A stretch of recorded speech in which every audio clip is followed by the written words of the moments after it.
सरकार किसी संगठन के लिए या एक दो बड़े उद्योगपतियों के लिए नहीं चाहिए। इसमें बोलिए पिछड़ा ही न है, अति पिछड़ा तो बिहार में है।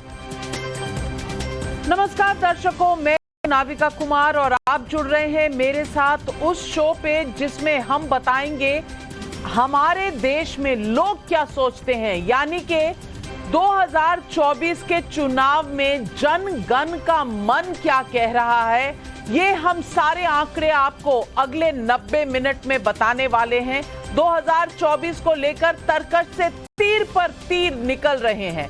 सामने नरेंद्र मोदी है और अभी तक इंडी गठबंधन का एकमात्र विजन जो पब्लिक डोमेन में आया है वो ये है कि कैसे भी करके मोदी को हराना है। आगे विकास के रोड मैप को लेकर कॉमन विजन डॉक्यूमेंट आना बाकी है। लेकिन इस बीच एक बड़ा डेवलपमेंट हुआ है बिहार में, जहां जाति सर्वे जारी किया गया है जिसमें अपर कास्ट, ओबीसी, ईबीसी सहित मुस्लिम कितने हैं ये आंकड़े भी जारी हुए हैं। कमोबेश आंकड़े वैसे ही हैं जैसे पहले से चर्चा में आते रहे हैं चुनाव दर चुनाव। दूसरी तरफ नरेंद्र मोदी राजस्थान और मध्य प्रदेश में धुआंधार प्रचार पर हैं और लोगों को मन से ये बता रहे हैं कि मोदी का नाम कैसे विकास की गारंटी है। सवाल ये है कि अभी चुनाव हुए तो 2024 का रिजल्ट क्या होगा, एनडीए वर्सेस इंडिया में कितनी सीट किसके खाते में, यही है आज सवाल पब्लिक का। और इसी को आगे बढ़ाते हुए जो हमारे सर्वे की आज मेथोडोलॉजी है वो भी आपके सामने रखना चाहूंगी। आज मेथोडोलॉजी के नाम पर आपको बता दें कितने रिस्पोंडेंट्स हैं। सैंपल साइज 1,35,000 के लगभग रखा गया है और 60% टेलीफोन पे, 40% फील्ड सर्वे से। कब हुआ है ये सर्वे? 11 अगस्त से लेकर 30 सितंबर तक ये सर्वे किया गया है। 1,35,000 इसमें रिस्पोंडेंट्स हैं और हर बार की तरह ±3% का मार्जिन ऑफ एरर रखा गया है।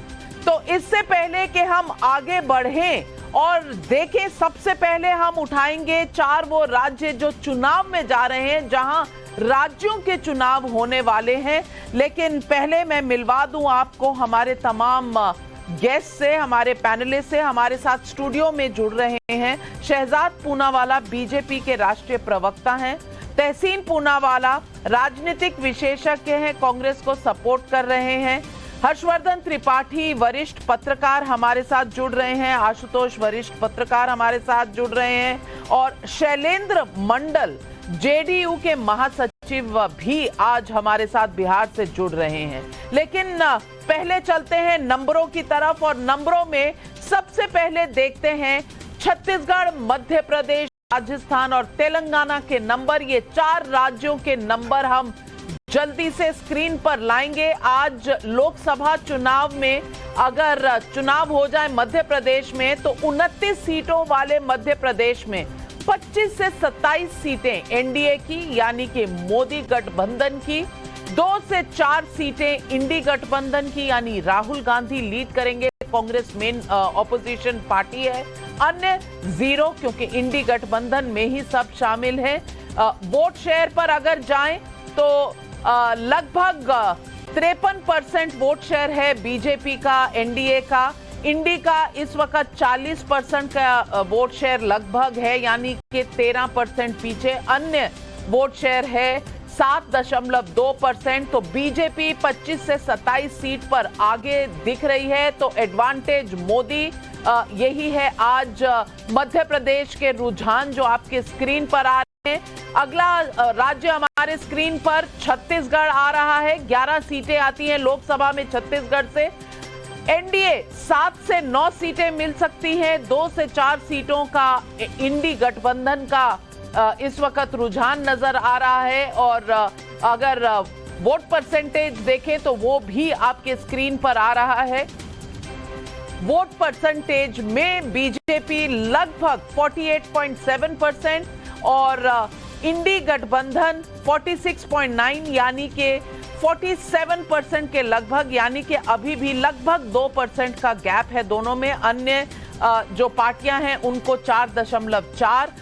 ये छत्तीसगढ़ के रुझान है। अब राजस्थान की सीटें देखते चले। अगर आज राजस्थान में चुनाव हुए तो 25 सीटें हैं लोकसभा की, 21 से 24 एनडीए को मिलने वाली है, यानी फिर से एडवांटेज मोदी। इंडिया गठबंधन की सीटें होंगी 1 से 2, अन्य 0 से 1। ये रुझान आ रहे हैं राजस्थान के। वोट शेयर भी आपके स्क्रीन पर आ रहे हैं और ये वोट शेयर अगर आप देखें तो लगभग 55% से ऊपर एनडीए यानी मोदी के नाम पर वोट डालने की बात इस सर्वे में। ईटीजी रिसर्च के साथ जो टाइम्स नाउ नव भारत का सर्वे है, इसमें इंडी गठबंधन के लगभग 36%, अन्य 9% के लगभग। तो ये है राजस्थान के नंबर। और अगला राज्य तेलंगाना आपके स्क्रीन पर आ रहा है। तेलंगाना में 17 सीटें हैं और इन 17 सीटों में से तेलंगाना में 9 से 11 बीआरएस यानी के चंद्रशेखर राव अभी भी अपनी साख बनाए हुए हैं। एनडीए 2 से 3, इंडिया यानी कि कांग्रेस की गठबंधन की लगभग 3 से 4, और अन्य में जो आपको एक नजर आ रहा है शायद असदुद्दीन ओवैसी का वो हैदराबाद का सीट है। तो बीआरएस यानी के चंद्रशेखर राव जो तीसरी फ्रंट की बात करते हैं, उनकी सीट शेयर अभी भी बनी हुई है। लगभग 38.5% बीआरएस का वोट शेयर है, 24.3% एनडीए का और लगभग 30% इंडिया गठबंधन का। लेकिन सीटों के मामले में अगर आप देखें तो एनडीए और इंडिया गठबंधन लगभग एक दूसरे के आसपास चल रही हैं।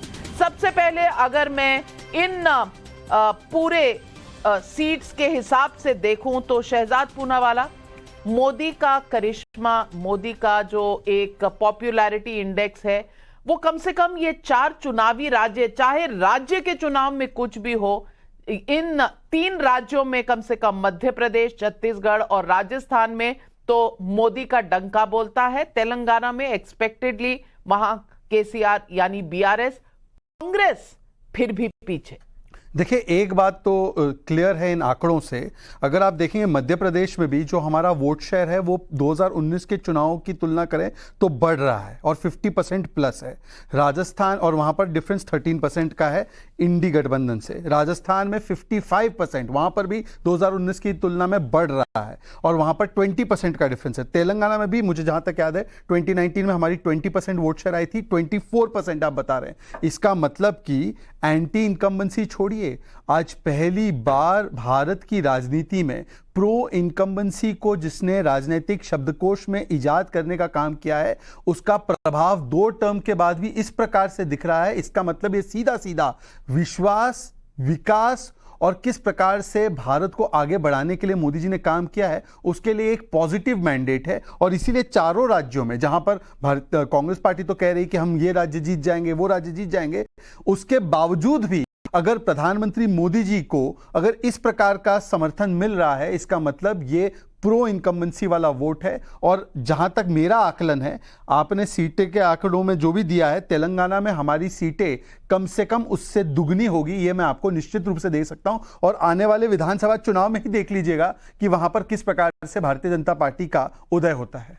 तहसीन पूनावाला, कांग्रेस पार्टी राजस्थान में, मध्य प्रदेश में या छत्तीसगढ़ में राज्य के चुनाव में इस दिसंबर में जो भी होगा, लेकिन लोकसभा चुनाव में अब भी लोग मोदी के चेहरे पर ही गारंटी समझते हैं। शायद कांग्रेस का या इंडिया गठबंधन का अभी सीट शेयर होने से पहले जो आकलन आ रहा है कि जब तक आप मिलकर सीट शेयरिंग का वो नहीं करेंगे आपस की पार्टियों में, अभी तो आपको मोदी को चैलेंज करने में बहुत समय लगेगा। नमस्कार नाविका जी, अव्वल तो मैं इस बात का शुक्रगुजार हूँ कि इन तीनों सूबों में, हिंदी हार्टलैंड के सूबों में कांग्रेस जीत रही है, ऐसे माना जा रहा है। और तेलंगाना में भी कांग्रेस का परफॉर्मेंस बेहतरीन होगा। चलिए सूबों को छोड़ देते, आते केंद्र के चुनाव के अंदर। और ये बात सही है कि माननीय प्रधानमंत्री सबसे टॉलेस्ट लीडर है हमारे देश में, और ये 2018 में भी देखा जब कांग्रेस ने तीनों हिंदी हार्टलैंड स्टेट्स जीते थे। भाजपा का परफॉर्मेंस 2019 में केंद्र के चुनाव में बहुत अच्छा था, तो एक मोदी फैक्टर है। लेकिन मैं ये मानता हूं स्पष्ट रूप से कि 2024 का चुनाव 2019 की तरह नहीं होगा। हाँ, इंडिया अलायंस को कुछ चीजें करनी होगी, जैसे आपने बिल्कुल सही बताया, एक तो सीट शेयरिंग, दूसरी चीज है सेल्फ गोल नहीं मारना, व्यक्तिगत नहीं होना, और अपना विजन देश के सामने रखना। अगर वे रख सकते, मैं मानता हूं ये जो गैप है, जैसे मध्य प्रदेश में 13% का गैप बता रही डीजी सर्वे, या छत्तीसगढ़ में बहुत कम गैप है, या राजस्थान में बड़ा गैप है, दोबारा से ये गैप को कवर करते इंडिया अलायंस आगे बढ़ सकती है और ज्यादा सीटें ले सकते हैं। एक चीज आपको नोट करना है नाविका जी, इससे अपनी बात समाप्त करता हूं, चाहे छत्तीसगढ़ हो, मध्य प्रदेश हो, राजस्थान हो, तेलंगाना हो, केंद्र के चुनाव में बीजेपी सीटें हार रही है, माइनस में जा रही है, कांग्रेस गेन कर रही है, तो गेन कांग्रेस और इंडिया अलायंस का होगा। अगर वो अपना विजन करेगी, इंडिया अलायंस चुनाव जीत सकती है। चलिए, इंडिया अलायंस चुनाव जरूर जीत सकती है। शहजाद एक वाक्य केवल, इन 4 राज्यों में से 3 राज्यों में इंडिया अलायंस का कोई ज्यादा लेना देना है नहीं। मध्य प्रदेश, राजस्थान, छत्तीसगढ़, तीनों जगह कांग्रेस ही फ्रंट रनर है, और सीधे सीधे नजर आ रहा है कि कांग्रेस भारतीय जनता पार्टी को चुनौती देने की स्थिति में नहीं। और चौथे राज्य में बीआरएस जो इंडी गठबंधन में नहीं है, अब ये इंडी गठबंधन की सीटें तय भी हो जाए एक साथ, जो भी करना है, इससे क्या अंतर पड़ने वाला है इस पूरे आंकड़े में? नहीं, अंतर पड़ने वाला है, और जहां पड़ने वाला है उन राज्यों की सीटें हम ले रहे हैं स्क्रीन पर, बिहार और झारखंड, क्योंकि आज बिहार में जाति जनगणना का एक सेंसस रिपोर्ट आया है, तो 40 सीटें लोकसभा की आती हैं बिहार से। इस वक्त 18-20 सीटें हैं जो एनडीए के खाते में जाती हुई नजर आ रही हैं। 20 से 22 सीटें जो हैं वो महागठबंधन, इंडिया गठबंधन के तरफ जाती हुई नजर आ रही हैं, और वोट शेयर भी आपके स्क्रीन पर आ रहा है। और इसी बिहार की वजह से, और झारखंड के भी नंबर हम देख लेते हैं, लेकिन इस बिहार और झारखंड के लिए जो पत्ता खेला गया है, इस पत्ते का क्या चुनाव पर असर होगा, कम से कम अभी तक तो ये सीटों पे नहीं पता चल रहा, लेकिन आगे क्या होने वाला है। शायद झारखंड की सीट शेयर, 14 सीटें झारखंड से आती हैं, 9 से 11 एनडीए की तरफ, 3 से 5 इंडिया गठबंधन की तरफ ये सीटें आ रही हैं। और मैं, वोट शेयर आपके स्क्रीन पर आ रहा है, मैं शैलेंद्र मंडल जी से पूछना चाहती हूँ। शैलेंद्र मंडल जी, बिहार और झारखंड में इस वक्त एनडीए बिहार में और जो गठबंधन है लालू जी का, नीतीश जी का, कांग्रेस का, वो बराबर चलता जा रहा है। क्या इसी वजह से ये जातीय जनगणना बहुत जरूरी तुरप का इक्का हो गया है इंडिया अलायंस के लिए? देखिए, हमारे नेता किसी पार्टी के पॉलिटिकल गेम के लिए आज तक कोई राजनीति नहीं किए हैं। आप लोग जो नाम दे दीजिए, ये सोशल जस्टिस, जो जितने डिस्क्रिमिनेशन है, जाति आधार पर, धर्म के आधार पर, भाषा के आधार पर, क्षेत्र के आधार पर, लिंग के आधार पर, धर्म के आधार पर ही आपने देखा होगा कि बिहार के लोग पहले पंजाब जाते थे। हमारे नेता ने काम किया, 350वें प्रकाश वर्ष मनाए और सभी धर्मों को समान। उसके बाद बिहार की जो छवि बदल गई, बिहार के लोगों को प्यार करने लगे। वही पंजाब और हरियाणा जब जाते थे तो सर पर उठाने लगे। कोविड का टाइम आया, उसमें भी देखे होंगे कि तमाम सिख लोग, तमाम पंजाब के लोगों ने ये कह के सिर्फ औरत के सवाल पर, महिला के सवाल पर देखिए 50% आरक्षण दिया। पंचायत चुनाव में फिजा बदल गई। जो महिला घर से नहीं निकलती थी आज सड़कों पर दिखाई देगी। नशाबंदी का कार्यक्रम किया, आज देख लीजिए जो कितने बिहार की महिलाएं एक नजीर है देश के लिए और दुनिया के लिए। नहीं तो ये जाति जनगणना क्यों? क्या मंडल 2.0 लाना है? क्या फिर हिंदू जो वोट है उसको डिवाइड करना है? क्योंकि यादव प्लस मुस्लिम वोट एक पुराना फॉर्मूला रहा है, अब इसको किसी न किसी तरीके से नए तरह से चलाना है। क्या ये तोड़ने की कोशिश है हिंदू वोट को? मैं हर्षवर्धन त्रिपाठी जी सीधा आपसे यही सवाल पूछूं। देखिए नविका जी, एक बात बहुत स्पष्ट है, मुद्दों पर जिसको बार बार हर बहस में आप कोई भी बहस कीजिए, और मैं तो कहूंगा कि एक दिन उसका कुछ स्पेशल शो करिए। आप जब किसी भी मुद्दे पर चर्चा करेंगी तो एक विपक्षी पार्टी के नेता आते हैं तो कहते हैं कि अरे आप वही जात धर्म की राजनीति, मीडिया तो इसके अलावा कुछ करता नहीं है। आप बेरोजगारी की बात नहीं करते, महंगाई की बात नहीं करते, नौकरी की बात नहीं करते। अब कमाल आप देखिए कि ये वो पार्टी आज बता रही है जिसके मुख्यमंत्री 3 दशक से अधिक समय से बिहार में राज कर रहे हैं। और मैं तो सोचता हूं, पता नहीं नेताओं को शर्म और तो बिल्कुल आती नहीं है। सोचिए कि उन्हीं के समय में वो लोग पिछड़े रहे, उन्हीं के समय में अति पिछड़े हो गए, उन्हीं के समय में दलित महादलित रहे। जाति बांटने के बजाय नीतीश जी कहते कि हम इतने लोगों को ऊपर उठा रहे हैं, हम तय कर रहे हैं कि लोग इस तरह से जाति के नाम पे नहीं लड़ेंगे। लेकिन आप जरा सोचिए, जिस जाति के खिलाफ लड़ाई लड़कर, लालू जी के खिलाफ लड़ाई लड़कर नीतीश कुमार ने कहा था कि हम एक बेहतर बिहार बनाएंगे। और अभी जो नीतीश जी की पार्टी के नेता हैं, बड़ी अच्छी बात उन्होंने कही। उन्होंने कहा कि नीतीश जी हमारे राजनीतिक निर्णय नहीं लेते थे। सच है कि नीतीश कुमार इस देश की राजनीति में ऐसे नेता हैं जिन्होंने ऐसा उदाहरण पेश किया है कई अवसरों पर, लेकिन पिछले कुछ समय से नीतीश कुमार कुर्सी के मुंह में सिर्फ और सिर्फ राजनीतिक निर्णय ले रहे हैं। वरना कौन सा ऐसा जादुई चिराग आ गया था कि एक समय में बीजेपी पसंद थी, एक समय में लालू जी पसंद थे, फिर पलट के बीजेपी पसंद हुई। आशुतोष जी, आपको लगता है बिहार की और झारखंड की जो सीटें हैं इसमें कुछ अलग होने वाला है आने वाले समय में? ये जाति जनगणना का जो ये एक नया फॉर्मूला निकाला है इंडिया गठबंधन ने। नविका, सबसे पहले तो मैं फैक्ट चेक करा दूं शहजाद को। मध्य प्रदेश के अंदर बीजेपी की जो वोट परसेंटेज 6% का ड्रॉप दिखाई पड़ रहा है, छत्तीसगढ़ में 2% का ड्रॉप है, राजस्थान में 3% का ड्रॉप है और झारखंड के अंदर 4% का ड्रॉप है। तो ये जो कहा गया कि मोदी की वोट परसेंटेज बढ़ रहा है, ये फैक्चुअली इनकरेक्ट है 2019 के आंकड़ों के हिसाब से। अब जो सवाल कास्ट सेंसस को लेकर है, उसमें एक चीज बड़ी महत्वपूर्ण है कि ये कास्ट सेंसस आने वाले दिनों में भारतीय जनता पार्टी के लिए एक्यूलेस हील होने वाला है और बहुत दिक्कत इससे आने वाली है। लोगों को पसंद हो ना पसंद हो एक अलग तरीके का प्रश्न है, क्योंकि ये सिर्फ कास्ट सेंसस को की रिपोर्ट पब्लिक करने मात्र से नहीं खत्म होने वाला। जीतन राम मांझी ने स्पष्ट तौर पे कहा है कि जिसकी जितनी जाति है उसके हिसाब से उसको आरक्षण देना चाहिए, और जीतन राम मांझी वो है जो एनडीए गठबंधन का हिस्सा बनने की कोशिश कर रहे हैं। बहुत सही कह रहे हैं आप कि ये आगे चलकर सबसे बड़ा चुनावी मुद्दा होगा। और मैं अपने दर्शकों को बताना चाहती हूं कि अगर छत्तीसगढ़ और मध्य प्रदेश और राजस्थान के हम देखें अगस्त के नंबर और आज जो हम अक्टूबर में बैठे हुए हैं, यानी कि सितंबर 30 तक का ये सर्वे है, तो कितना फर्क हुआ है। तो हमारी 2019 में 28 सीटें बीजेपी की थी, 29 में से मध्य प्रदेश में। अगस्त में ऐसा लग रहा था 22 से 24 होंगी, अब 25 से 27 नजर आ रही हैं।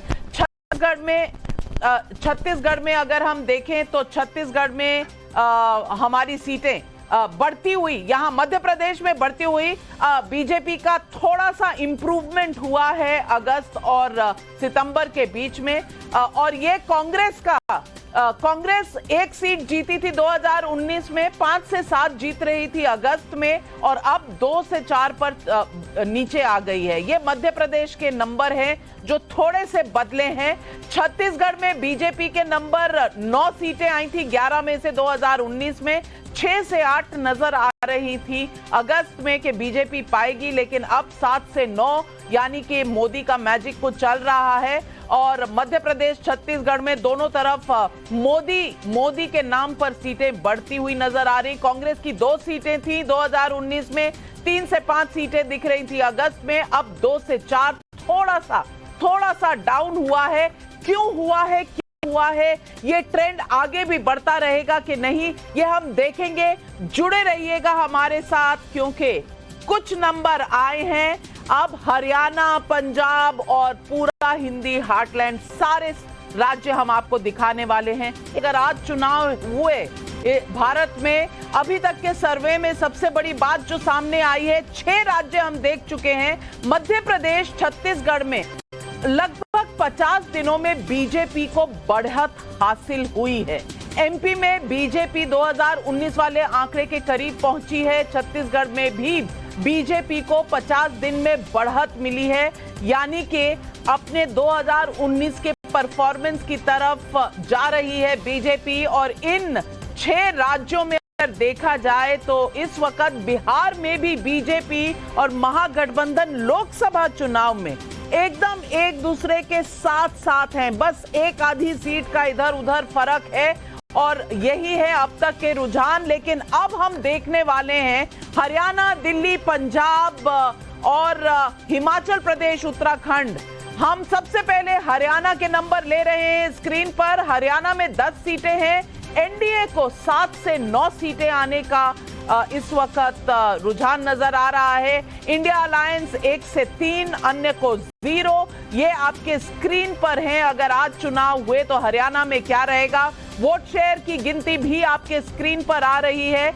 एनडीए 53.2%, इंडिया अलायंस 42.2%, यानी कि 11% का फासला है अभी भी इंडिया गठबंधन और एनडीए में। बहुत बड़ा मार्जिन है। अन्य 4.5% लगभग। पंजाब की सीटें अब आपके स्क्रीन पर आ रही हैं। 13 सीटें लोकसभा में आती हैं पंजाब से। एनडीए 1 से 3, इंडिया गठबंधन 8 से 11, अकाली दल 1 से 2, यानी कि इंडिया गठबंधन में ये 8 से 11 किसकी आएंगी और ये कांग्रेस। और अगर आपको ब्रेकअप दिखाऊं, 5 से 6 आम आदमी पार्टी की, कांग्रेस की 3 से 5 और अकाली दल 1 से 2, बीजेपी 1 से 3। ये नंबर बहुत जरूरी है देखने के लिए। और मेरे साथ जुड़ रहे हैं आकाशदीप मुनि इस पूरे सेक्शन में, और रामकृपाल सिंह जी वरिष्ठ पत्रकार भी हमारे साथ जुड़ रहे हैं। सबा नकवी जी वरिष्ठ पत्रकार हमारे साथ हैं। तौसीफ खान तृणमूल कांग्रेस को सपोर्ट करते हुए राजनीतिक विशेषज्ञ भी हमारे साथ हैं। और स्टूडियो में मेरे साथ जुड़ रहे हैं दीपक पांडे जी, समाजवादी पार्टी को सपोर्ट करते हैं, राजनीतिक विशेषज्ञ हैं। तो आम आदमी पार्टी का आपने देखा। इससे पहले कि आगे बढ़ूं, पहले तो थोड़ा हाल देख लेते हैं। आकाशदीप मुनि, 5 से 6 आप, 3 से 4 या 3 से 5 अगर कांग्रेस ले जाएगी तो मिलजुल कर पंजाब में लड़ेंगे कि नहीं, पहले तो ये तय कर लेते हैं। देखिए नाविका जी, 2-3 चीजें यहाँ पे हमें साफ करनी पड़ेगी कि जो ये एक से 3 सीट जो आप पंजाब में भारतीय जनता पार्टी को दे रहे हैं, कितनी वोट परसेंटेज उनकी है? क्योंकि पिछली बार उनकी वोट परसेंटेज 2019 में 9% थी। अब 9% वोट परसेंटेज में उनको क्योंकि पिछली बार वो शिरोमणि अकाली दल के साथ गठबंधन में थे, वो इसलिए उनकी थोड़ी सी बढ़त हो गई थी एनडीए की। बट इस बार उनकी 1 सीट भी नहीं आने वाली, 0 सीट आने वाली है पंजाब में, क्योंकि 9% में कोई सीट्स आती नहीं। दूसरी बात, जो गठबंधन की सरकार है पंजाब में, क्योंकि अरविंद केजरीवाल जी ने क्लियरली कहा है कि ना कि वो इंडिया गठबंधन में है और सीट शेयरिंग कांग्रेस के साथ वो करेगी, तो ऑब्वियसली पंजाब में वो करेगी। तीसरी बात, जो मैं पूरा आपका प्रोग्राम देख रहा था पिछले आधे घंटे से, और बहुत अच्छी तरह से आपने विश्लेषण किया। एक बात मैं बताना चाहता हूं कि ना कि पिछली जो बेरोजगारी और महंगाई का मुद्दा है, उस पे भी थोड़ा सा अगर आप पूछे लोगों से तो ये भी डेटा हमारे पास होना चाहिए कि बेरोजगारी और महंगाई, क्योंकि यही 2 मुद्दे हैं जो, और याद रखिएगा अच्छी बात है, बेरोजगारी के मुद्दे हैं, प्राइस राइज मुद्दा है, लेकिन उठा रही है इंडिया गठबंधन मुद्दे कास्ट सेंसस के। तो ये गलती किसकी है मैं नहीं जानती, लेकिन तहसीन पूनावाला, अगर आप पिछले 50 दिनों में देखेंगे कि पंजाब में बदला क्या है। 2019 में 8 सीटें आई थी अगर आम आदमी पार्टी और कांग्रेस की जोड़ लें।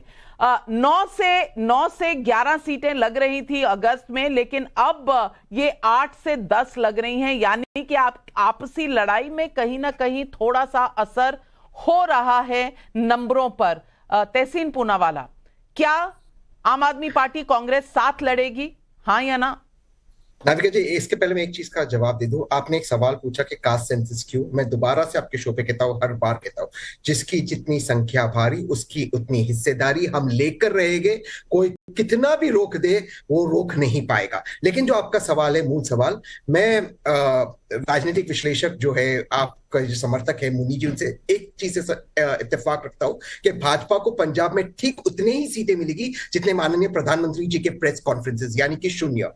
जहां तक सवाल है कांग्रेस और आम आदमी पार्टी का गठबंधन पंजाब में, मैं एज अ राजनीतिक विश्लेषक मैं सोचता हूँ, राजनीतिक विश्लेषक होने के मैं ये सोचता हूँ कि पंजाब में गठबंधन नहीं होगा और नहीं होना चाहिए, क्योंकि भाजपा का उधर कोई स्पेस नहीं है। प्रताप सिंह बाजवा ने यही कहा था, लेकिन आकाशदीप पुनी आप भी कहीं सपने ले रहे हैं। शहजाद पूनावाला, 30 सेकंड। चाहे जितना लोग बर्तन मांझ ले, अभी ये कांग्रेस की 8 सीटें थी पहले, आज वो 8 से घटकर अभी आपने जितना बताया 3 या 4, तो ये ग्रोथ ऑफ आप हमारे कॉस्ट पे नहीं है, ये कांग्रेस के कॉस्ट पे। किस नाम पर ये लोग इतना? और बाकी जो हिस्सेदारी की बात करें, तहसीन जी मैं आपसे एक ही सवाल पूछता हूं, आज तो आ गया ना सर्वे, ये जनगणना नहीं है, आप बता दीजिए कि पॉलिटिकल रिजर्वेशन जितना सर्वे में आया उतना देंगे क्या बिहार में? भाजपा कोर्ट ना जाए इसको रोकने के लिए, ओबीसी को देंगे पॉलिटिकल रिजर्वेशन, भाजपा कोर्ट ने इसीलिए करने क्या वाले उस सर्वे के साथ, वो तो बताइए। उस सर्वे का मतलब क्या? अगर आप पॉलिटिकल उतनी संख्या में, जितनी जिसकी संख्या भारी उतनी हिस्सेदारी ना, बताइए देंगे कि नहीं देंगे? बिल्कुल, बिल्कुल। चलिए बिल्कुल, चलिए तो फिर अब चलते हैं, रुख करते हैं दिल्ली की तरफ। दिल्ली, उत्तराखंड, हिमाचल प्रदेश की सीट देखते हैं किसको कितने आने वाली हैं। आज अगर लोकसभा चुनाव हुए तो दिल्ली में जो 7 सीटें हैं वो कहां जाने वाली है? 5 से 6 सीटें एनडीए की तरफ, इंडी गठबंधन की तरफ 1 से 2, अन्य को 0। ये दिल्ली का रुझान है और इसमें अगर वोट शेयर देखा जाए तो दिल्ली में अब भी एनडीए यानी मोदी सरकार के 52.3% का वोट शेयर है। इंडिया गठबंधन 44.9, लगभग 45%, अन्य 2.8। ये दिल्ली का सर्वे है। और हिमाचल, दिल्ली में अगर ब्रेकअप देखना चाहें तो दिल्ली में ब्रेकअप आ रहा है। ब्रेकअप की सीटें हम आपको दिखा रहे हैं, अभी वोट शेयर ही है लेकिन ब्रेकअप में सीटें आपको दिखा रहे हैं। दिल्ली में आम आदमी पार्टी को कितनी आएंगी? आम आदमी पार्टी को 1 से 2, कांग्रेस अभी भी 0 है। चलिए आकाशदीप मुनि जी, करेंगे बंटवारा सीटों का, एडजस्टमेंट करेंगे कांग्रेस पार्टी के साथ दिल्ली में, क्योंकि 2 सीटें जो आनी है शायद वो ना आए आपकी। देखिए, मैं फिर से बताना चाहता हूं कि नहीं, मुझे अब भी लगता है कि दिल्ली और पंजाब दोनों में कांग्रेस और आम आदमी पार्टी साथ में इलेक्शन लड़ेगी। सीट शेयरिंग होगा, क्योंकि आपको लगता है आम आदमी पार्टी और कांग्रेस में दिल्ली और पंजाब में सीट शेयरिंग होगा? मुझे लगता है नविका जी, मुझे लग रहा होगा, क्योंकि इसके कुछ कारण है। मैं आपके साथ कुछ इंफॉर्मेशन शेयर कर दूं। सबसे पहले कांग्रेस इंतजार करना चाह रही है कि असेंबली के चुनाव का रिजल्ट आए और उसके बाद सीट शेयरिंग की बात हो। आप जब दिल्ली के पावर्स उनके हाथ से निकल गए, वो डेस्परेट है कि किसी तरह समझौता हो। और उन्होंने जहां तक मेरी जानकारी है कि टीएमसी के नेताओं को बोला है कि आप हैंडल करो इस बार कांग्रेस को। तो अब जो अंदरूनी जो इक्वेशंस है अलायंस में, उस पर डिपेंड कर रहा है। लेकिन कांग्रेस ये तो कहना होगा कि बहुत सारे रीजनल पार्टीज जो छोटी, वो मान रहे हैं कि कांग्रेस डिले कर रही है सीट शेयरिंग के लिए। और कांग्रेस इसलिए कर रही है क्योंकि कांग्रेस मानती है कि वो असेंबली में बहुत अच्छा करेगी और उसकी बार्गेनिंग पोजीशन बढ़ जाएगी। तो अभी अंदर के खेल चल रहे हैं। लेकिन आम आदमी पार्टी, उनके काडर जमीन पे नहीं चाहते होंगे अलायंस, लेकिन उनके लीडरान पूरी तरह चाहते हैं अलायंस। चलिए, लीडर चाहते हैं लेकिन जो उनके स्टेट के यूनिट्स हैं वो नहीं चाहते, और स्टेट्स के खिलाफ कोई जाएगा ये देखने अभी बाकी है, क्योंकि पंजाब के जो चीफ हैं उन्होंने तो साफ इनकार कर दिया था। बल्कि आम आदमी पार्टी ने जब से उनके एक एमएलए को अरेस्ट किया है, सुखपाल खेड़ा को, तब से तो एक दूसरे की शक्ल भी नहीं देखना चाहते। लेकिन पॉलिटिक्स में कभी भी कुछ भी हो सकता है। आज अगर हिमाचल में चुनाव हुए, हिमाचल से 4 सीटें आई हैं, तो किसको कितनी सीटें मिलने वाली हैं और इन सीटों का ब्यौरा है आपकी स्क्रीन पर। 3 से 4 जाएंगी एनडीए को, शायद 1 कांग्रेस को मिल सकती है, क्योंकि कांग्रेस की राज्य में सरकार है। तो 3 से 4 मोदी के नाम, 1 शायद कांग्रेस को मिलने की वहां पर बात हो रही है। लगभग 52% का वोट अभी भी पूरा है एनडीए का, और 43% इंडिया गठबंधन लगभग है, और अन्य 5.4। उत्तराखंड की सीटें भी हम देख लेते हैं, और उत्तराखंड की सीटें आपकी स्क्रीन पर आ रही हैं। और उत्तराखंड में अगर आज चुनाव हुए तो 5 में से लगभग 4 से 5 सीटें उत्तराखंड में बीजेपी यानी एनडीए सरकार को ही मिलने वाली है। इंडिया की अगर आई तो 1 सीट उत्तराखंड में आ सकती है, 0 to 1। और वोट शेयर भी आपके स्क्रीन पर नजर आ रहा है। हिमाचल उत्तराखंड के नंबर भी आपके, लेकिन सबसे बड़ा राज्य जहां देखना पड़ेगा, क्योंकि वहां पर राजनीति बहुत बदली है। आज अगर चुनाव होते हैं तो महाराष्ट्र में क्या होगा? एनडीए और इंडिया गठबंधन का 48 सीटें आती हैं। बड़े राज्यों में से महाराष्ट्र उत्तर प्रदेश के बाद सबसे बड़ा राज्य है, तो 48 सीट्स में से 26 से 30 सीटें एनडीए को, 16 से 20 सीटें इंडिया गठबंधन को, अन्य को 1 से 2। ये महाराष्ट्र के रुझान इस वक्त नजर आ रहे हैं और वोट शेयर भी आपकी स्क्रीन पर। लेकिन रामकृपाल जी, वोट शेयर अगर आप देखें तो महाराष्ट्र में ज्यादा दूरी नहीं है दोनों गठबंधनों के बीच में, एनडीए में और इंडिया गठबंधन में। आपको लगता है कि ये जो अजीत पवार और शिवसेना का टूटना कहीं ना कहीं बीजेपी पर असर कर सकता है? हो सकता है, थोड़ा बहुत करे, लेकिन नाविका जी देखिए, जब लोकसभा चुनाव की बात आती है ना, तो अभी तक जो आप दिखा रही थी बाकी राज्यों का, जहां भी देखिए बीजेपी का स्ट्राइक रेट, मतलब वोटिंग परसेंटेज 50% से ऊपर जा रहा है। तो महाराष्ट्र की जो अभी स्थिति है, मैं स्विंग स्टेट 4 ही मानता हूं, बंगाल, बिहार, यूपी और महाराष्ट्र, यही 4 स्टेट हैं। मान लीजिए कि थोड़ा बहुत जैसे यहां फर्क भी पड़ जाता है, लेकिन अभी भी देखिए बीजेपी ऑलमोस्ट आईएनडी अलायंस से डबल आ रही है, करीब करीब उसका 30 है, इनका 15 जो आपने दिखाया था। तो मैं एक बात कहूंगा कि देखिए, पिछली बार में कांग्रेस की कुल 52 सीटें आई थी, जिसमें से 3 राज्यों में यानी पंजाब, तमिलनाडु और केरल, ये 3 राज्यों में उसकी 31 सीटें थी और बाकी 382 सीटों पर कांग्रेस लड़ी थी और सिर्फ 21 सीट जीती थी, जिसमें आपका बंगाल है, बिहार है, ये सारा सब कुछ रहा। तो मेरा ये कहना है कि जैसे अभी जो स्थिति दिखाई पड़ रही है, अगर इंडिया अलायंस हो भी जाएगा तो आप मुझे बताइए कि उसका साउथ में क्या फर्क पड़ना है?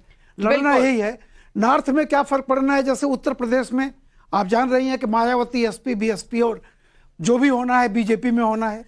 तो मुझे ऐसा लगता है कि जैसे महाराष्ट्र और कर्नाटक, अगर ये दो को हम थोड़ा सा वो मान लें, तो बाकी जो 19 में था वही रिपीट हो रहा है। और अगर मैं अगस्त और सितंबर के नंबर देख लूं, लगभग 50 दिन में कांग्रेस और इंडिया अलायंस का गठबंधन थोड़ा नीचे ही हुआ है, बिल्कुल मार्जिनल नीचे हुआ है महाराष्ट्र में। और मोदी के गठबंधन को थोड़ा सा इजाफा हुआ है, 25 से 29 से अब 26 से 30 पर आ गए हैं, यानी कि इंप्रूवमेंट है। और ये बड़ी बात है। स्विंग स्टेट आपने कहा, और सेंटिमेंट का स्विंग इस वक्त प्रो मोदी की तरफ जा रहा है महाराष्ट्र में, ये हमें नंबरों में देखने को मिल रहा है। अब इस स्विंग से क्या होगा आगे आने वाले महीनों में, कितना ये रुझान बदलेगा, इंडिया अलायंस कितना पास आएगा, क्योंकि यहां लगभग अलायंस तय है, सीट शेयरिंग तय होगी, लेकिन क्या एनडीए को पीछे कर पाएंगे स्विंग स्टेट में?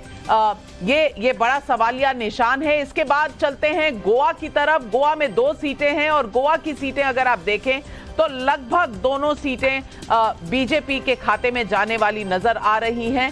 तो गोवा की सीटें जो हैं 1 से 2 बीजेपी ही पाएगी। अगर गई तो किसी एक सीट अगर गई तो गई, लेकिन ज्यादा लोग कह रहे हैं कि जिस तरह का वोट शेयर है, गैप काफी है, और इंडिया अलायंस साथ भी अगर आ जाती है तो वोट शेयर और बीजेपी की जो वहां पर पॉपुलैरिटी है वो इंटैक्ट है। अब चलते हैं गुजरात की तरफ। यहां 26 की 26 सीटें 2019 में आई थी और आज भी गुजरात में कुछ नहीं बदला। इंडिया अलायंस हो, एनडीए हो, वही 26, वही 0। तहसीन पूनावाला सांसें तेज हो रही हैं या पूरा कंट्रोल है? बता दीजिए कि क्योंकि गुजरात में तो आपकी कोई दाल नहीं गल रही, चाहे जितनी पार्टियां साथ ले लीजिए। नाविका जी, गुजरात में सीटें आएगी, बीजेपी माइनस होगा। लेकिन एक चीज मैं मान्यवर जो भाजपा के प्रवक्ता उनको कहना चाहता हूँ, वर्तमान में, क्योंकि उन्होंने ओबीसी रिजर्वेशन की बात की, उसको आपने मुझे उत्तर देने का जवाब नहीं दिया। बहुत इंपॉर्टेंट चीज है, वर्तमान में कांग्रेस की 4 सूबों में मुख्यमंत्री और 3 ओबीसी मुख्यमंत्री 4 में से। तो कम से कम आप ओबीसी का जो ज्ञान है वो कांग्रेस को ना दे, ये आपसे नम्र विनंती है। लेकिन जो दूसरा आपका सवाल था महाराष्ट्र में, मैं राम जी की बहुत रिस्पेक्ट करता हूँ, बहुत वरिष्ठ पत्रकार है, लेकिन महाराष्ट्र में मैं इस वक्त पुणे में हूँ, ऑन ग्राउंड हूँ, और ऐसे अटकलें लगाए जा रहे थे, होगा नहीं लेकिन मैं जानता हूं, अटकलें लगाए जा रहे थे पुणे के अंदर कि माननीय प्रधानमंत्री शायद पुणे से लड़ेंगे या फडणवीस सर लड़ेंगे पुणे से। मैं आपको बता दूं राम जी, आप यहाँ पुणे आइए और महाराष्ट्र आइए, महाराष्ट्र में बीजेपी वाइप्ड आउट है, चाहे एकनाथ शिंदे जी हो, अजीत पवार जी हो और फडणवीस जी हो, ये तीनों जितना मेहनत कर ले, इनकी 3 से 4 लोकसभा सीटें से अधिक नहीं आएगी। आप ये चीज, उसमें से एक सीट होगी गडकरी जी की, जिसके लिए विशेष प्रेम तो है नहीं मोदी जी को, गडकरी जी जीत जाएंगे, बाकी और कोई जीतना मुश्किल लग रहा है मुझे महाराष्ट्र के अंदर। मात्र एक वाक्य, क्योंकि बार बार ये ओबीसी करते रहेंगे पूरी शाम। मान्यवर, हमारे ओबीसी प्रत्याशी है प्रधानमंत्री के कैंडिडेट, आपके कौन है इंडी गठबंधन के? अनाउंस कर दीजिए, नाविका का बड़ा शो है, इंडी गठबंधन का कौन है चेहरा बता दीजिए जरा। हमारा ओबीसी है प्रधानमंत्री नरेंद्र मोदी। इंडिया आप सेक्रेटरी गिनते रहिए, आप गिनते रहिए सेक्रेटरी। भाजपा जब से बनी है 30% हमारे सीएम ओबीसी रहे, आपके 17%। अब बीच में मत बोलिए तहसीन, आपकी बुरी आदत है बीच में बोलने की। लेकिन तहसीन पूनावाला, मैं अंपायर हूं आज के इस मैच में, और इस मैच में आप क्लीन बोल्ड हो चुके हैं, क्योंकि एक लाइन में प्रधानमंत्री के पर आज तहसीन पूनावाला आप जब क्लीन बोल्ड हो गए तो अभी रुकिए, अगली बार बैटिंग आएगी, अगली इनिंग में आएगी तो आप जरूर कुछ बोलिएगा। अभी के लिए आप क्लीन बोल्ड हो गए हैं। अब चलते हैं आंध्र प्रदेश की तरफ। 25 सीटें आंध्र प्रदेश से आती हैं। टीडीपी 0 to 1, वाईएसआरसीपी यानी जगन रेड्डी की पार्टी 24 से 25 सीटें जीत सकती है। एनडीए के 0, जेएसपी 0, अन्य 0 ये सीटें नजर आ रही हैं। टीडीपी, चंद्रबाबू नायडू के अरेस्ट के बाद टीडीपी की 0 to 1 दिख रही है। मुझे लगता है कि पिछले अगस्त के चुनाव जब हमने सर्वे किया था तो शायद 25 की 25 लग रही थी जगन रेड्डी की तरफ। तो ये आंध्र प्रदेश के वोट शेयर भी आपके स्क्रीन पर हैं। तो आंध्र प्रदेश में बीजेपी का खाता नहीं खुलेगा। और अब अगर हम दक्षिण भारत के राज्यों की तरफ जा रहे हैं तो वहां बीजेपी का क्या निकलेगा? शहजाद पूनावाला जी ये नंबर जरूर देखेगा। कर्नाटक से 28 सीटें आती हैं, 18 से 20 जाएंगी बीजेपी को और इंडिया अलायंस को 7 से 9, जेडीएस को 1। पर जेडीएस तो एनडीए अलायंस में है तो ये पार्टी वाइज ब्रेकअप है। अब उनका समझौता हो गया है तो लगभग 21 सीट तक जा सकती है बीजेपी और एनडीए की अलायंस। और वोट शेयर भी आपके स्क्रीन पर लगभग 46 बनाम 42%, 4% का फासला है। और उसमें अगर जेडीएस का भी जोड़ लें तो शायद फासला बढ़ जाएगा। और कर्नाटक में कुछ रिकवरी हुई है। और सबा नकवी मैं आपसे पूछूंगी, कर्नाटक में रिकवरी जब अगर बीजेपी करता है तो ये महत्वपूर्ण होगा, क्योंकि साउथ में एक ही राज्य है जहां बीजेपी की ज्यादा उम्मीदें टिकी हुई हैं, वो है कर्नाटक। तो यहां रिकवरी आप किस तरह से देखती हैं इसको? जी, अगर ये होगा तो फिर इसका माने ये है कि हम लोग उस दौर में जरूर हैं कि जहां लोग अलग तरीके से वोट डालते हैं असेंबली में और लोकसभा के लिए। और फिर हम मानेंगे, क्योंकि कर्नाटक सालों से वहां बीजेपी और कांग्रेस के बीच में चलता है। जेडीएस छोटी, उसकी स्ट्रेंथ मायावती की तरह कम होती जा रही है। अगर ये आपके आंकड़े हैं तो ये सजेस्ट करता है कि अलग किस्म की वोटिंग होगी। हाँ, लोग चैलेंज करेंगे इन आंकड़ों को, लेकिन ये कह सकते हैं कि कुछ तो नुकसान, बीजेपी की शायद 25 आई थी पिछली बार 25 थी। बिल्कुल। और एक टिडबिट बताऊं, जो भी कर्नाटक का राज्य चुनाव जीतता है वो लोकसभा हारता है। ये ट्रैक रिकॉर्ड है पिछले कई वर्षों से, रामकृपाल जी भी बताएंगे। और एक चीज मैं और इसमें जोड़ना चाहूंगा, अगर आप अभी तो अलग अलग जेडीएस और बीजेपी का वोट है, अगर दोनों को साथ में जोड़ा जाए और हालांकि पूरा वोट ट्रांसफर नहीं होता, 50% प्लस होगा, इसका मतलब 26 सीट्स हम जीत जाएंगे। 25 नहीं 26 जीतेंगे मिनिमम। इसीलिए ये कॉम्बिनेशन जो है जेडीएस के साथ जरूरी था बीजेपी के लिए, ये गठबंधन। बिल्कुल। देखिए, अगर यही जेडीएस जो विधानसभा का हुआ था, वहां पे लोगों को ये जो भी माइनॉरिटी इकट्ठा होकर चली गई, वहां पे ये परसेप्शन बन गया था कि जो भी सीट मिलेगी जेडीएस को वो बीजेपी की तरफ जाएगा, इसलिए नुकसान हुआ वहां पे।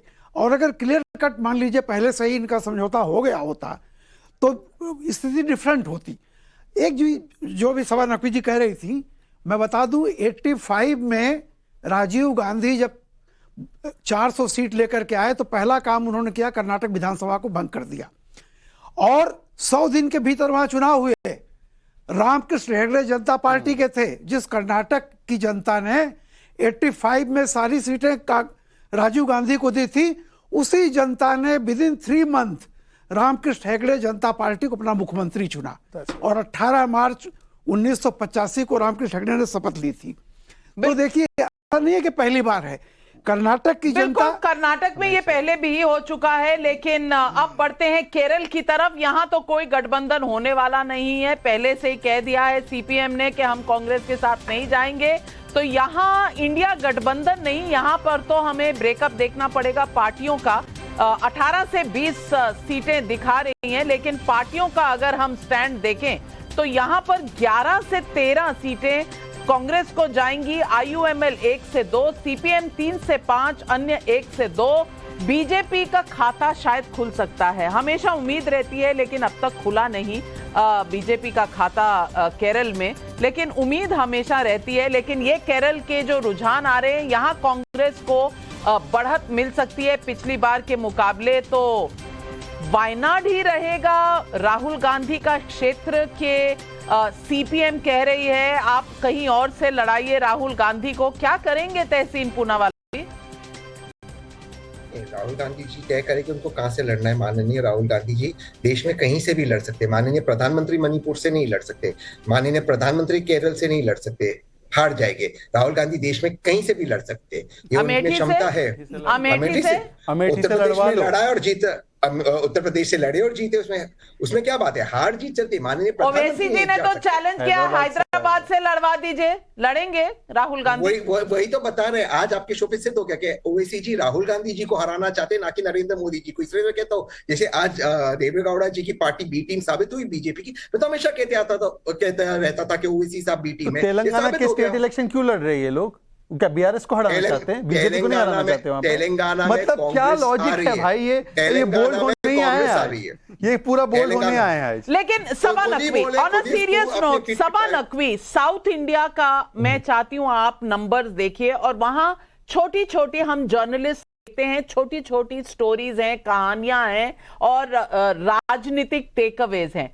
केरल मैंने बात की, कर्नाटक बात की, अब चलते हैं हम तमिलनाडु की तरफ। और तमिलनाडु में अगर हम सीटें देखें तो यहां 40 सीटें हैं, एक पौंडीचेरी की और 39 सीट्स तमिलनाडु की। अगर यहां देखें तो एनडीए को 4 से 8, अब ये एनडीए टूट चुकी है, यानी कि एआईएडीएमके अलग हो गई है, बीजेपी अलग हो गई है। तो ये 4 से 8 जो हैं शायद एडीएमके के होंगे। इंडिया गठबंधन को 30 से 34 नंबर, यानी कि यहां पे आपको खामियाजा हो सकता है शहजाद पूनावाला। तो आप देखें केरल में आपका कुछ है नहीं, तमिलनाडु में आपको खामियाजा हो सकता है, एआईएडीएमके आपके साथ है नहीं। तो साउथ की तरफ अगर आप देखें, दक्षिण भारत की तरफ, तो आप कैसे देखती हैं? आंध्रा में भी कोई प्रेजेंस नहीं है। सबा नकवी। नाविका, बीजेपी जानती है कि तमिलनाडु में कुछ नहीं है, लेकिन वो लंबा खेल खेलती है ये पार्टी, इसको तो मानना पड़ेगा। चाहे मैं क्रिटिक हूं, लेकिन मैं एनालिस्ट हूं, मैंने भाजपा को देखा है सालों तक, वो लंबा खेल खेल रही है तमिलनाडु में भी कि फ्यूचर में, और ये बहुत दिनों से चल रहा है, कुछ सिंबल्स लाए गए, हमारे फाइनेंस मिनिस्टर ने कुछ चीजें कही, बहुत दिनों से चल रहा है। तो भविष्य में वो गिव अप नहीं कर रहे हैं कि भविष्य में कुछ अपॉर्चुनिटी मिलेगी और हम लड़ेंगे। और मैं जहां तक मुझे जो लोग बताते हैं कि इससे भी बेहतर कर सकती है डीएमके अलायंस, क्योंकि बिखराव हो गया है अन्ना डीएमके अभी तक। हालांकि ट्रेडिशनल पार्टी है, तो साउथ इंडिया में बीजेपी ट्राई करेगी। अभी आपने तेलंगाना का नहीं दिखाया, तेलंगाना तो हमने शुरू में देख लिया है।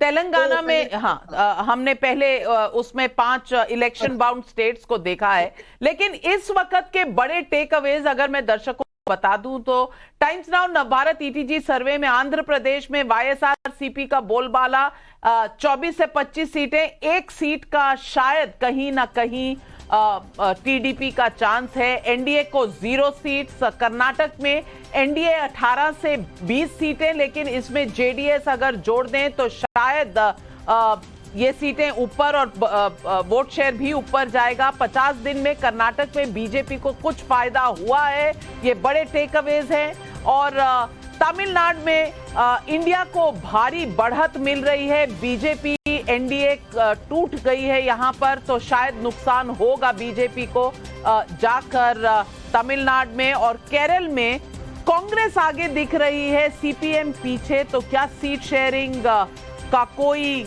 कांग्रेस को इस वक्त इंटरेस्ट होगा? क्या राहुल गांधी वायनाड से लड़ेंगे? ये तमाम सवाल अभी भी खड़े हुए हैं। लेकिन अब चलते हैं जम्मू कश्मीर और लद्दाख की तरफ। 6 सीटें आती हैं यहां से। एनडीए को 1 से 3 मिलने की उम्मीद नजर आ रही है। इंडिया गठबंधन को 3 से 4, अन्य को 0 to 1। तो ये 1 से 3 सीटें जो जम्मू कश्मीर और लद्दाख के बीच में एनडीए को मिल सकती हैं, ये शायद बीजेपी इसको बहुत नजदीकी से देख रही होगी। और आज लोकसभा चुनाव हुआ तो ये पार्टी वाइज भी आप देख लें, कांग्रेस 1 से 2, बीजेपी 1 से 3, नेशनल कॉन्फ्रेंस 2 से 3, पीडीपी लगभग 0 से 1। तो ये खेला है जो है जम्मू कश्मीर और लद्दाख का। वोट परसेंटेज भी आपकी स्क्रीन पर आ रहा है। एनडीए का और इंडिया गठबंधन का गैप ज्यादा है, लेकिन पीडीपी और नेशनल कॉन्फ्रेंस जब कांग्रेस से हाथ मिलाती है, यहां देखना पड़ेगा गुलाम नबी आजाद साहब की पार्टी कुछ कांग्रेस का वोट तोड़ पाती है कि नहीं तोड़ पाती। बीजेपी के साथ जाएगी, क्या सीट पर वोट्स कट होंगे? ये अभी अनटेस्टेड टेरिटरी है, इसको बहुत नजदीक से देखना पड़ेगा। अब पूर्वोत्तर राज्यों में जहां 11 सीटें आती हैं, वहां एनडीए को 4 से 6 मिलने की उम्मीद है। इंडिया गठबंधन को 3 से 5, अन्य को 1 से 3। ये 11 सीटें, 6 राज्य, 11 सीटें, ये सॉरी माफ कीजिएगा, ये यूनियन टेरिटरीज की सीटें हमने जो 6 दिखाई, ये आपके 2 से 4 एनडीए की, 1 से 3 इंडिया की, 0 to 1। ये यूनियन टेरिटरीज की सीटें हैं। अब हम चलते हैं नॉर्थ ईस्ट की तरफ, यानी पूर्वोत्तर राज्यों की तरफ। और यहाँ पे 4 से 6 सीटें एनडीए को, इंडिया गठबंधन 3 से 5, अन्य 1 से 3। ये 11 सीटों में से अभी भी एडवांटेज बीजेपी है, लेकिन सबसे भारी जो स्टेट बीजेपी के लिए अब तक रहा है वो है आसाम। और आसाम में अगर आज चुनाव हुए तो 14 में से कितनी, 7 से 9 सीटें बीजेपी की, और एआईयूडीएफ कांग्रेस मिला के 4 से 6 सीटें मिलने की है। अगर पार्टी वाइज ब्रेकअप देखें तो आप देखेंगे कि एआईयूडीएफ कितनी लेगी, कांग्रेस के साथ जाएगी कि नहीं, लेकिन वोट शेयर में भारी फासला है।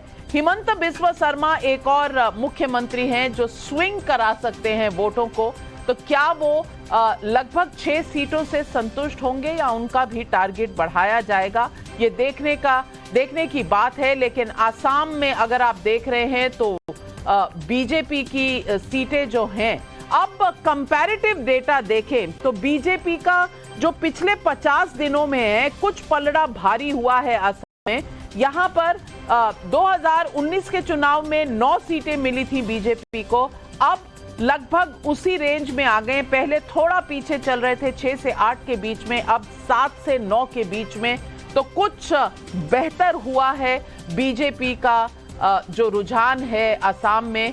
और असम में इस वक्त अगर 2019 में देखें तो इंडिया गठबंधन की 5 से 7 थी, वो थोड़ा सा पीछे हुआ है 4 से 6। यानी कि लगभग अगर आप देखें तो जहां पर बीजेपी की प्रेजेंस है उन सभी राज्यों में राज्य का चुनाव के रिजल्ट जो भी हों, जब लोकसभा का सवाल आता है तो मोदी सब पर भारी पड़ते नजर आ रहे हैं।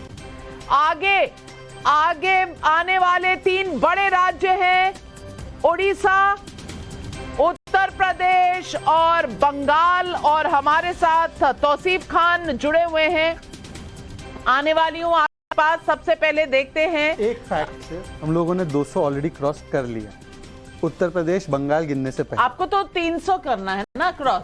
नहीं, आप हमारे लिए नए पैमाने बेंचमार्क सेट करते रहिए, मैं आपको केवल ऑब्जर्वेशन 300 करना है या 400 क्रॉस करना है, क्योंकि आपकी नाविका जी तो वो तो फिर असलियत में आपको रिजल्ट देखना पड़ेगा 2024 में। तो आप कह रहे हैं कि बिना उत्तर प्रदेश, बिना उड़ीसा और बिना बंगाल के आप 200 क्रॉस कर जोड़ लीजिए। आपके व्यूअर्स भी समझदार है, जोड़ ही लिए होंगे। चलिए एक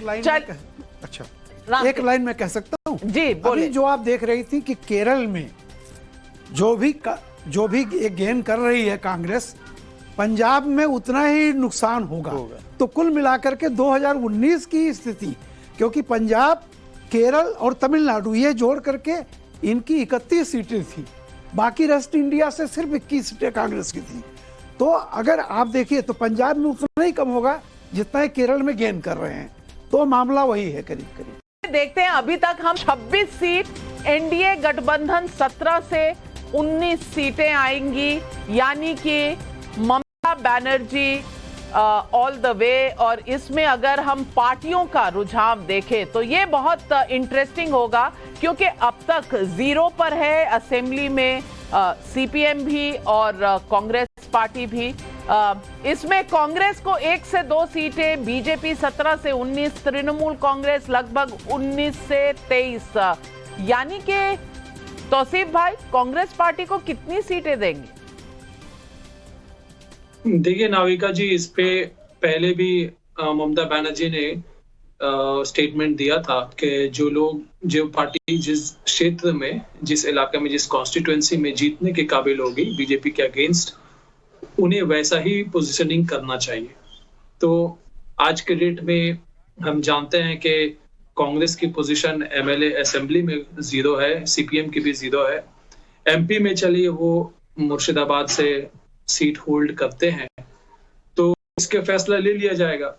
दूसरी बात यह है कि जो आंकड़ा अभी आपने बताया, आपने कहा कॉन्स्टिट्यूएंसी वाइज, अधीर रंजन चौधरी एक इकलौते कांग्रेसमैन थे जो पिछली बार जीते थे बंगाल में कांग्रेस के। आप बता दीजिए, अधीर रंजन चौधरी जो कहते हैं ममता डेंगू फैल रहा है, ममता सरकारी धन जो है वो लुटा रही है बाहर जाके, अधीर रंजन चौधरी जीतने के काबिल तो हैं, देंगे सीट टीएमसी अपने कोटे से? देखिए, इंडिया अलायंस के प्रति कितनी कमिटमेंट है अधीर रंजन जी की, वो कांग्रेस डिसाइड करेगी। कांग्रेस पार्टी की तरफ से इस पे अभी तक तो कोई स्टेटमेंट नहीं आया, और तृणमूल के नेता मिनिस्टर की तरफ से स्टेटमेंट बिल्कुल आया है रिसेंटली कि तृणमूल इंडिया अलायंस में कमिटेड है। तो इस तरह के बेतुका स्टेटमेंट देने का कोई मायने नहीं बनता, जबकि उनकी पब्लिक आउटरीच आपके सामने, आप आंकड़े आपने खुद ही बताया। जहां तक एनडीए की बात है, बीजेपी की बात है, तो 2019 से अगर हम कंपैरिजन करें तो उन्हें एमएलए सीट में लगभग 170 के आसपास एमएलए सीट में बढ़ोतरी थी, लेकिन 2021 के इलेक्शन में वो घट के 77 हो गए। यानी कि जो 18 सीट उनके पास में था वो हाफ से भी कम, अगर हम कंपेयर करें तो हाफ से भी कम है। यानी कि 8 सीट के लगभग उनका जो है एमएलए के हिसाब से उन्हें मिलेगा एमपी में, अगर वो हम कंसिडर करें। लेकिन उसके बाद ये भी हुआ कि बाइपोल इलेक्शंस हुए, वहां पे बीजेपी बुरी तरीके से हारी। आपका पंचायत इलेक्शन हुआ, वहां पे बीजेपी बुरी तरीके से हारी, और हर जगह तृणमूल के कैंडिडेट ने मैक्सिमम मेजॉरिटी के साथ में मेजॉरिटी सीट्स को जीता। बीजेपी के साथ तो आपका जो है वो समझ में आता है, लेकिन कांग्रेस के साथ क्या होगा? तहसीन पूनावाला, अधीर रंजन चौधरी को भी अगर टिकट ना मिली तो थोड़ा एम्बैरेसिंग हो जाएगा। आपके लीडर ऑफ ऑपोजिशन है, नेता प्रतिपक्ष है, लेकिन बीजेपी मैं केवल 2 टिप्पणियां करके तहसीन फिर उसके बाद बोले। देखिए, 2 टिप्पणी करना चाहता हूं। क्या हाल है इनके गठबंधन का कि जो उनके सर्वोच्च नेता है लोकसभा में, उनकी टिकट के बारे में भी अभी कोई क्लैरिटी नहीं है। दूसरी बात, टीएमसी ऑन रिकॉर्ड है, और आप चेक कर लीजिएगा, इंडियन एक्सप्रेस में सौगत रॉय का स्टेटमेंट है, they are against OBC caste census. और इसीलिए ये जो बंगाल में दोस्ती, वहां पे कुश्ती, यहां पर कुश्ती, वहां दोस्ती, और पंचायती चुनाव में कांग्रेस के कार्यकर्ता मारे गए, अधीर रंजन जी बोलते रह गए, हम लोगों ने उनकी लड़ाई लड़ी। आप देखना निश्चित रूप से ये 19 to 20 तो कंजर्वेटिव आंकड़ा है। भारतीय जनता पार्टी बंगाल में इससे भी बेहतर परफॉर्मेंस करेगी, हम नंबर 1 पार्टी रहेंगे बंगाल में। चलिए देखते हैं आगे क्या होगा। लेकिन देश का सबसे बड़ा राज्य 80 सीटें जहां से आती हैं वो है उत्तर प्रदेश, और उत्तर प्रदेश बताएगा क्या होने वाला है। और उत्तर प्रदेश में एनडीए को कितनी सीटें मिलने वाली हैं इस वक्त सस्पेंस जारी। 70 से 74 आपके स्क्रीन पर है नंबर, 70 से 74 एनडीए की तरफ जाएंगी, 4 से 8 इंडिया गठबंधन को, 0 से 1 बीएसपी को, अन्य को 1 से 3। ये ब्रेकअप किसको क्या मिलने वाला है आइए देखते हैं। आपकी स्क्रीन पर आ रहे हैं वो सारे party wise number. Samajwadi party 4 से 6, कांग्रेस 0 से 2 और 1 से 3 अन्य, बीएसपी 0 से 1, 70 से 74 बीजेपी को। मैं पूछूंगी आपसे, हमारे साथ दिलीप पांडे जी बैठे हैं। दिलीप पांडे जी, अब ये इंडिया हो, दीपक पांडे जी माफ कीजिएगा, दीपक पांडे जी, चाहे कांग्रेस आ जाए चाहे आम आदमी पार्टी आ जाए, नंबर तो बढ़ ही नहीं रहे हैं, अब क्या करें? देखिए नाविका जी, आप लोगों ने कहां से सर्वे करवाया है आप लोगों की बता सकती है। अभी पिछले कुछ 50 दिनों की मैं भी आप लोगों को हालत बताता हूं। पिछले 50 दिनों में आपने देखा होगा दक्षिण भारत में एआईएडीएमके की तमिलनाडु से इनका साथ छोड़ चुकी है। आपने ये भी देखा होगा कि मध्य प्रदेश में पिछले 50 दिनों में इनके पास उम्मीदवार नहीं मिल रहे हैं। कैबिनेट मिनिस्टर नहीं, कैबिनेट मिनिस्टर को ये लोग विधायकी का चुनाव लड़ा रहे हैं। और उत्तर प्रदेश में पिछले 50 दिन के अंदर ही घोसी उपचुनाव हुआ था, 50,000 वोट से बीजेपी बुरी तरीके से हार चुकी है।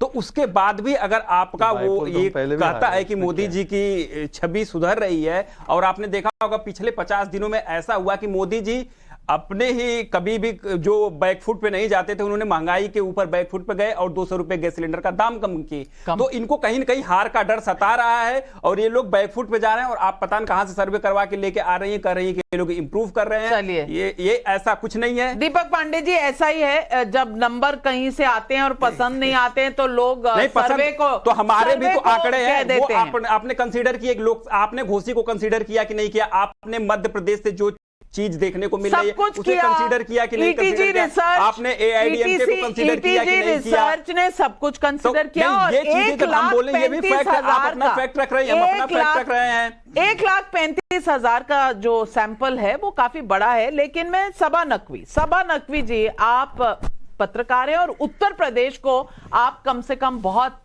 ट्रैवल करती हैं, अच्छे से पहचानती हैं। मैं पूछना चाहती हूं आपसे, उत्तर प्रदेश में क्या आपको लगता है कि ये सर्वे ऑफ द मार्क है?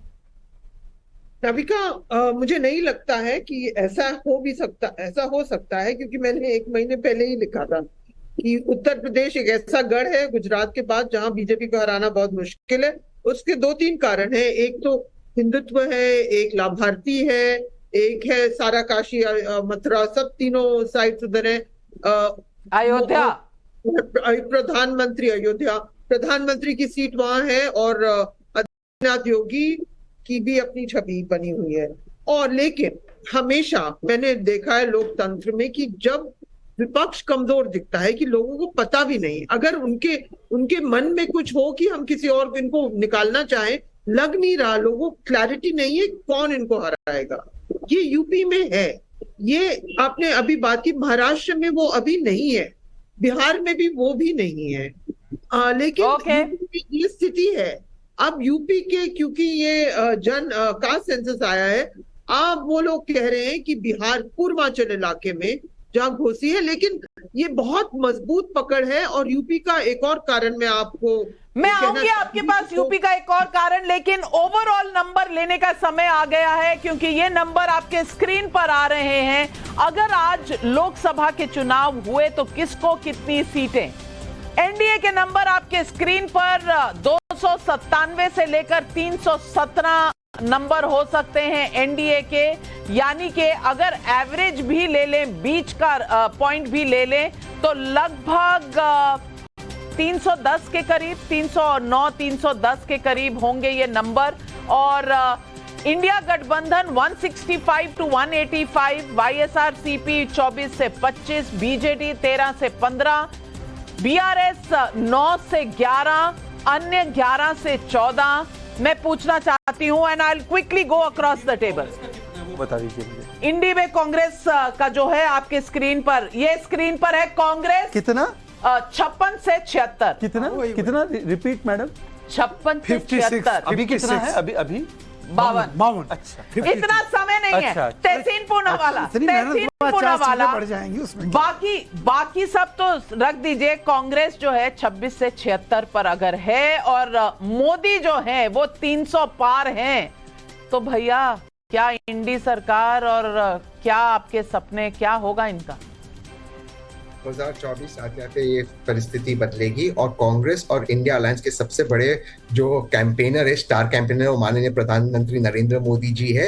वो जितना उनके लिए कैंपेन करेंगे उतना वो पार्टी और जीतेगी। वो जितना सेल्फोन मारेंगे उतना आगे आ जाएंगे। आखिरी सवाल मैं आपसे पूछना चाहूंगी, सीधा सवाल है कि ये इस वक्त के नंबर बता रहे हैं, आने वाले समय में ये बढ़ेंगे, और अगर इंडिया अलायंस में सीट शेयरिंग दिसंबर के चुनाव के बाद शुरू होगी, क्या इंडिया अलायंस के पास समय रहेगा कैंपेन के लिए? इसमें आप कम से कम प्लस 15% जोड़ दीजिए, क्योंकि ये तो कंजर्वेटिव नंबर है हमारा। और दूसरी बात, कांग्रेस की ग्रोथ रेट डिसलेरेशन हो रही है। बिल्कुल 10 सेकंड, बिल्कुल जो आपकी फिगर है, अपर बैंड जो है कम से कम वहां जाएंगे 303 की फिगर बीजेपी क्रॉस करने जा रही है। 303 से आगे जाएगी बीजेपी, ये लोगों का कहना है, ये सर्वे बताता है। लेकिन सर्वे अभी का है, आज अगर चुनाव हुए, आने वाले हफ्तों महीनों में क्या होगा, हम आपके लिए ये सर्वे हर महीने लाते रहेंगे। आज के लिए बस इतना ही। अपने सारे पैनलिस्ट को मैं शुक्रिया करती हूं, हमारे साथ जुड़ने के लिए आपका भी दर्शकों बहुत बहुत धन्यवाद। लेती हूं आपसे इजाजत, नमस्कार।